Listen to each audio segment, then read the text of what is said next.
एक आदमी अपनी गर्लफ्रेंड की तस्वीरें ले रहा था, लेकिन अचानक उसका चेहरा उतर गया। उसकी गर्लफ्रेंड की टांगों पर खून दिखाई दे रहा था। लड़की को भी कुछ अजीब लगा। उसकी आंखों से तुरंत आंसू निकल पड़े। यह उनका दूसरा मिसकैरेज था। मुसीबत यहीं खत्म नहीं हुई। डॉक्टरों ने एना को एक दुर्लभ ओवरी बीमारी बताई, जिसकी वजह से वह कभी मां नहीं बन सकती थी। वह अपने बॉयफ्रेंड से बेहद प्यार करती थी। रिश्ता टूटने से बचाने के लिए उसने बच्चा गोद लेने का फैसला किया, लेकिन बॉयफ्रेंड के क्रिमिनल रिकॉर्ड की वजह से उनकी एडॉप्शन रिक्वेस्ट रिजेक्ट हो गई। इसी बात पर दोनों के बीच रोज झगड़े होने लगे। रिश्ता ठीक करने के लिए बॉयफ्रेंड एना को वापस सारायेवो ले गया, वही जगह जहां दोनों पहली बार मिले थे। वहां एना की मुलाकात अपनी पुरानी दोस्त से हुई। जब दोस्त को उनकी परेशानी पता चली तो उसने एक हल बताया और उन्हें आसिजा से मिलवाया। आसिजा का सपना लंदन जाकर म्यूजिक करियर बनाना था, लेकिन उसके पास पैसे नहीं थे, इसलिए उसने पैसों के बदले उनके लिए बच्चा पैदा करने की बात मान ली। जब चारों हॉस्पिटल पहुंचे तभी युद्ध तेजी से फैल गया। पूरा मेडिकल स्टाफ हॉस्पिटल छोड़कर भाग गया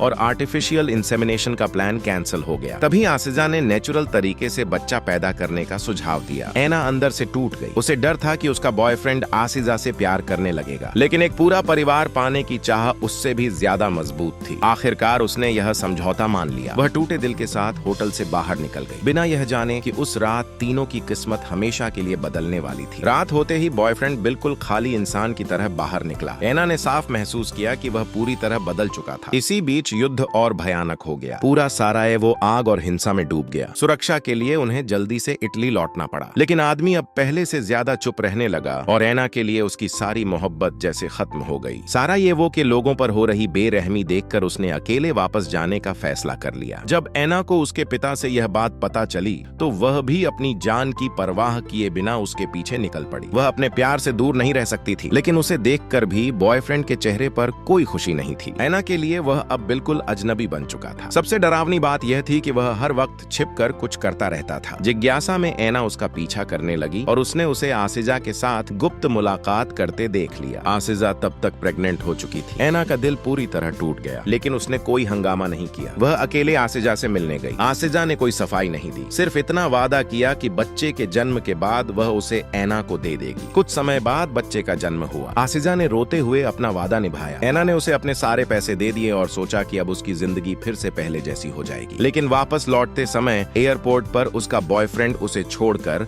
हमेशा के लिए सारायेवो में रुक गया।